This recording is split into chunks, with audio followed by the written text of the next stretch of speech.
Revenge films. My name is Chris. I studied business on my own after I graduated from high school, and since I was 22 years old, I've worked as a freelance app developer. I had a girlfriend called Haley, but after 2 years of dating, she suddenly dumped me. The reason was because of my bad background. I was abandoned by my parents when I was in kindergarten, and I grew up in an orphanage after that. I struggled to trust people after my real parents abandoned me, but as a result of being loved by the staff at the orphanage, I gradually learned to trust people again.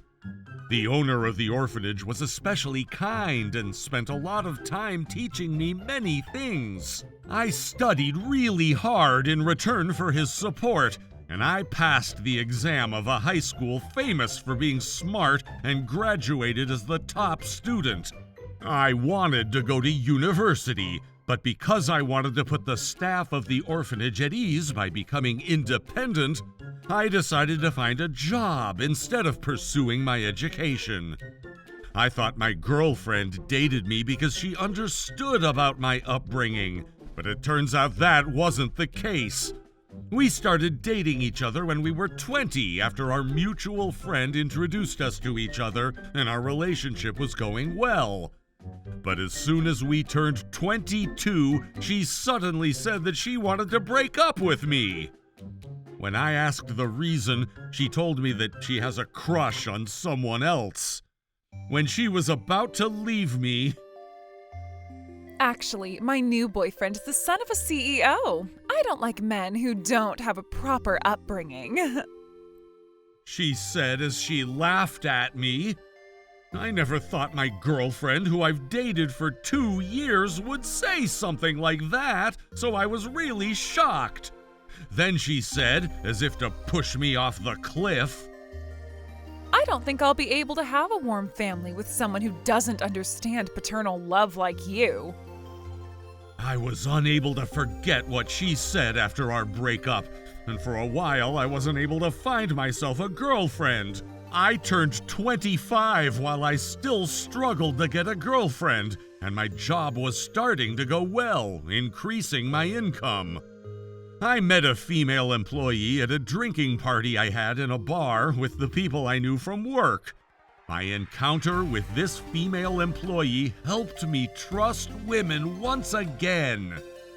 Her name was Anna, and I ran into her while a drunk customer was flirting with her when I was about to go home finishing my payment. I was unable to let that go on seeing her trembling in fear and about to cry. I shooed the drunk customer away and asked if she was okay.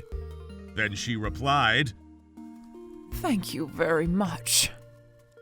and secretly handed me a coupon I can use at the bar. I started to visit the bar often, and one day she asked me for my contacts. Then she invited me to join her for dinner, and we met up with just the two of us. As we told each other about our upbringing, I found out that she was also abandoned by her parents and grew up at an orphanage. Her upbringing was very relatable, and as we hung out more often, I fell in love with this girl who was kind and willing to work hard for others. Then we started dating, and we got married a year and a half later. I was doing even better with my job, and we moved into a high-rise mansion, and both my private and work life was perfect. About a year after my marriage, another fortunate event happened to me. The lottery ticket I bought after my junior advised me to was a winning ticket. The amount was $300 million. I was so shocked that I rushed home, and when I told my wife about it, my wife was also very surprised. But while we were coming up with ideas about how to use the money, we realized that there was nothing more that we wanted to have. I was doing well at work, and we just bought a mansion. Most importantly, the life we had now was more than perfect.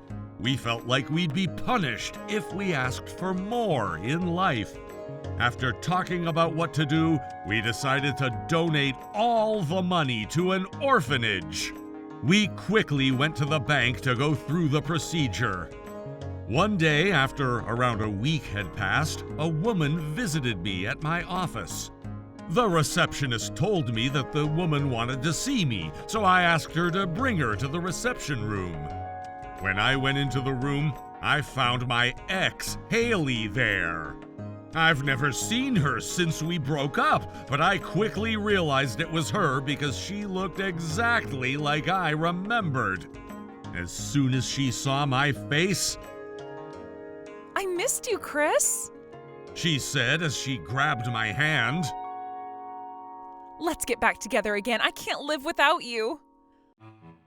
She said to me, "I thought you didn't like guys with a bad upbringing," I said in return. Then, I was crazy back then. I know we can be a great couple now. she said, and when I remained silent, she went straight into what she wanted to talk about. I saw the newspaper. You won the lottery, huh? I know that you haven't donated everything. There's no way someone can be so selfless. She said, "It looks like the newspaper wrote an article about me donating all of my money, and I guess my ex found out about it and came after the money. That's none of your business. I'm already married." I said just that and kicked her out of the reception room. After that, another employee told me that she was snooping around the office to gather information about me before she went home. I was tired of her, so I informed the receptionist not to let her in if she ever visits the company again. A week later, something happened. When I came home from work, as usual, I saw a female's pair of shoes that I've never seen before at the entrance. I went to the living room wondering who could be visiting us late in the night, and then I found my ex there. "Why are you here?" I said, and she replied, Welcome home. I was just asking your wife to divorce you. My wife looked at me helplessly. "There's no way I'm getting a divorce. By the way, how did you find out where I lived?" When I questioned her, I found out that one of the employees slipped my address out. "Never ever show yourself in front of my wife and me." I was mad, but then she got even madder. You have to be kidding. I thought I'd get back together with you, so I extravagantly spent money and even got into debt. If we're not getting back together, you better pay me. She was talking nonsense. We really donated everything. We don't even have a single penny with us now. When I told her that, she started to make a fuss. I felt like we were in danger, so I called the police. My ex was arrested by the police who came to help, and she was taken away.